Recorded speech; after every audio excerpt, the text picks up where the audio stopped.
ಇಷ್ಟು ದಿವಸ ರಾಜ್ಯ ರಾಜಧಾನಿಯಲ್ಲಿ ವರುಣ ಆರ್ಭಟಿಸಿದ್ದ, ಅಬ್ಬರಿಸಿ ಬೊಬ್ಬರಿತಾ ಇದ್ದ. ಈಗ ಅದು ರಾಷ್ಟ್ರ ರಾಜಧಾನಿ ದೆಹಲಿಗೆ ಶಿಫ್ಟ್ ಆಗಿದೆ.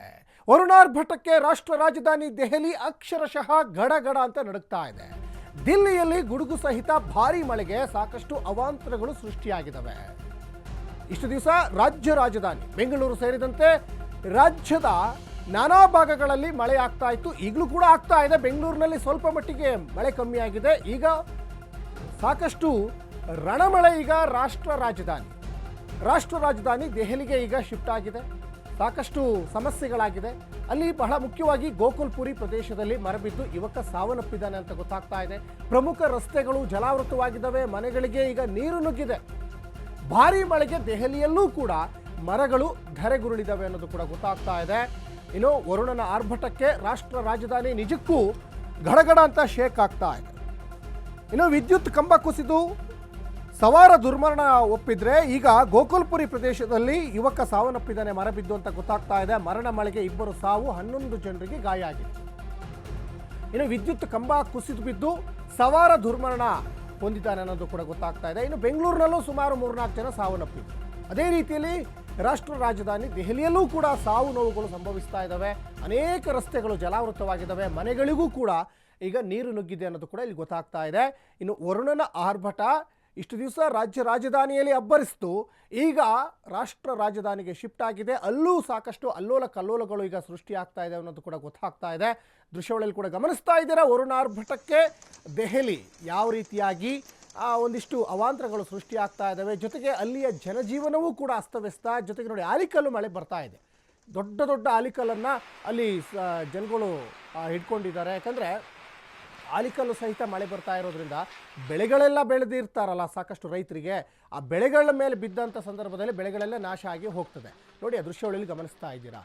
ರಾಜ್ಯ ರಾಜಧಾನಿ ಬೆಂಗಳೂರು ಇವತ್ತು ವಿಶ್ವದ ಬೇರೆ ಬೇರೆ ರಾಷ್ಟ್ರಗಳ ಜೊತೆ ಯಾವ ರೀತಿ ಕನೆಕ್ಟಿವಿಟಿ ಇರ್ತದೋ ಅದೇ ರೀತಿ ದೆಹಲಿ ಕೂಡ ವಿಶ್ವದ ಬೇರೆ ಬೇರೆ ರಾಷ್ಟ್ರಗಳ ಜೊತೆ ಒಂದು ಕನೆಕ್ಟಿವಿಟಿ ಇರುವಂತಹ ಒಂದು ಮಾಯಾನಗರಿ. ಇವತ್ತು ದೆಹಲಿ ಬೇರೆ ಬೇರೆ ವಿಚಾರಗಳಿಗೆ ಸಾಕಷ್ಟು ಫೇಮಸ್ ಆಗ್ತಾ ಇದೆ. ಇಂತಹ ದೆಹಲಿಯಲ್ಲಿ ಮಳೆ ಬರಬಾರ್ದು ಅಂತ ಹೇಳೋಕ್ಕಾಗಲ್ಲ. ಮಳೆ ಪ್ರಕೃತಿಯ ನಿಯಮ. ಆದರೆ ಅಲ್ಲೂ ಒಂದಿಷ್ಟು ಅವ್ಯವಸ್ಥೆಗಳಿದ್ದಾವೆ. ರಾಷ್ಟ್ರ ರಾಜಧಾನಿ ದೆಹಲಿಯಲ್ಲೂ ಕೂಡ ಸಾಕಷ್ಟು ಅವೈಜ್ಞಾನಿಕವಾದಂತಹ ರಸ್ತೆ ಮಾರ್ಗಗಳು, ರಾಜಕಾಲುವೆ, ಒಳಚರಂಡಿ ಸರಿಯಾದಂತಹ ಒಂದು ವ್ಯವಸ್ಥಿತವಾಗಿ ಇಲ್ಲ ಅನ್ನೋದು ಇಲ್ಲಿ ಗೊತ್ತಾಗ್ತಾ ಇದೆ. ಯಾಕಂದರೆ ಸುಮಾರು ಒಂದು 27 ವರ್ಷ ಆದ ನಂತರ ಈಗ BJPನೇ ಚುಕ್ಕಾಣಿಯನ್ನು ಹಿಡಿದಿದೆ, ದೆಹಲಿಯ ಚುಕ್ಕಾಣಿ. ಇನ್ನು ಆಲಿಕಲ್ಲು ಹೊಡೆತಕ್ಕೆ ವಿಮಾನದ ಮುಂಭಾಗವೂ ಕೂಡ ನಜ್ಜುಗುಜ್ಜಾಗಿ ಹೋಗಿದೆ. ಜೀವ ಭಯದಲ್ಲಿಯೇ ಪ್ರಯಾಣಿಕರು ಒಂದು ಕಡೆ ಕೂಗಾಟ, ಚೀರಾಟ ಎಲ್ಲವೂ ಕೂಡ ಕೇಳಿಬಂತು. ದೆಹಲಿಯಿಂದ ಶ್ರೀನಗರಕ್ಕೆ ಇಂಡಿಗೋ ವಿಮಾನ ತೆರಳುತ್ತಾ ಇತ್ತು. ಇಂಡಿಗೋ ಕಂಪನಿಗೆ ಸೇರಿದಂಥ ವಿಮಾನ ಅದು. ಭಾರೀ ಮಳೆ ಕಾರಣ ಇಂಡಿಗೋ ವಿಮಾನ ಈಗ ತುರ್ತು ಭೂಸ್ಪರ್ಶವನ್ನು ಮಾಡಿದೆ. ಮುಂಭಾಗ ನುಜ್ಜುಗುಜ್ಜಾಗಿ ಹೋಗಿದೆ. ಇದು ಶ್ರೀನಗರದಲ್ಲಿ ಆಲಿಕಲ್ಲು ಮಳೆಗೆ ಆಗಿರುವಂತಹ ಭಾರೀ ಅವಾಂತರ. ಆಲಿಕಲ್ಲು ಹೊಡೆತಕ್ಕೆ ವಿಮಾನದ ಮುಂಭಾಗ ಈಗ ನಜ್ಜುಗುಜ್ಜಾಗಿದೆ. ಹಾಗಾಗಿ ಇವತ್ತು ಆಲಿಕಲ್ಲಿನಿಂದ ಸಾಕಷ್ಟು ಬೆಳೆ ಹಾನಿ ಒಂದು ಕಡೆ ರೈತರಿಗೆ ಆಗ್ತಾ ಇದ್ದಾರೆ. ಇನ್ನೊಂದು ಕಡೆ ರಾಷ್ಟ್ರ ರಾಜಧಾನಿಯಲ್ಲಿ ಈಗ ಇಂಡಿಗೋ ಕಂಪನಿಗೆ ಸೇರಿದಂತಹ ಹೆಲಿಕಾಪ್ಟರ್ಗೂ ಕೂಡ, ವಿಮಾನಕ್ಕೂ ಕೂಡ ಈಗ ದೊಡ್ಡ ಸಮಸ್ಯೆ ಆಗಿದೆ. ಮುಂಭಾಗ ನುಜ್ಜುಗುಜ್ಜಾಗಿರುವಂಥ ದೃಶ್ಯಾವಳಿ ಕೂಡ ಗಮನಿಸ್ತಾ ಇದ್ದೀರಾ. ಮತ್ತೊಂದು ಕಡೆ ಅದರಲ್ಲಿ ಪ್ರಯಾಣಿಕರು ಕೂಡ ಇದ್ದರು. ಪ್ರಯಾಣಿಕರು ಸಾಕಷ್ಟು ಕೂಗಾಟ, ಚೀರಾಟ ಎಲ್ಲವೂ ಕೂಡ ಕೇಳಿ ಬಂತು. ಯಾಕಂದರೆ ವಿಮಾನದಲ್ಲಿ ಇದ್ದಂಥ ಸಂದರ್ಭದಲ್ಲಿ ಆ ಥರ ಶಬ್ದ ಬಂದರೆ ಪಾಪ ಅವರಿಗೂ ಕೂಡ ಸಮಸ್ಯೆ ಆಗ್ತದೆ. ಹಾಗಾಗಿ ಶ್ರೀನಗರದಲ್ಲೂ ಕೂಡ ಆಲಿಕಲ್ಲು ಮಳೆಗೆ ಭಾರಿ ಅವಾಂತರಗಳು ಸೃಷ್ಟಿಯಾಗ್ತಾ ಇದೆ ಅನ್ನೋದು ಇಲ್ಲಿ ಗಮನಿಸ್ತಾ ಇದ್ದೀರಾ. ಮತ್ತು ಪ್ರಯಾಣಿಕರು ತುಂಬಿರುವಂತಹ ಇಂಡಿಗೋ ವಿಮಾನ ಇದು. ನೋಡಿ, ದೃಶ್ಯಗಳು ಗಮನಿಸ್ತಾ ಇದ್ದೀರಾ. ಪ್ರಯಾಣಿಕರು ಇದ್ದಂಥ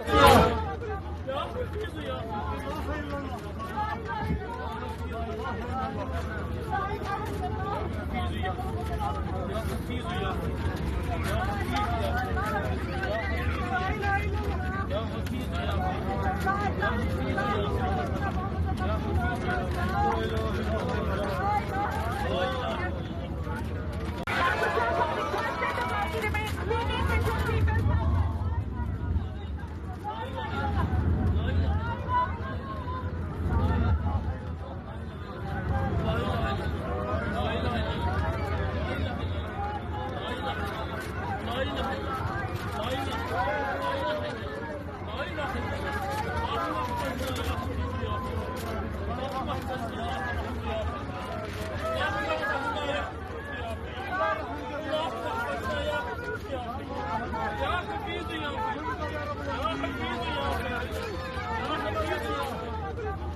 Fizu ya.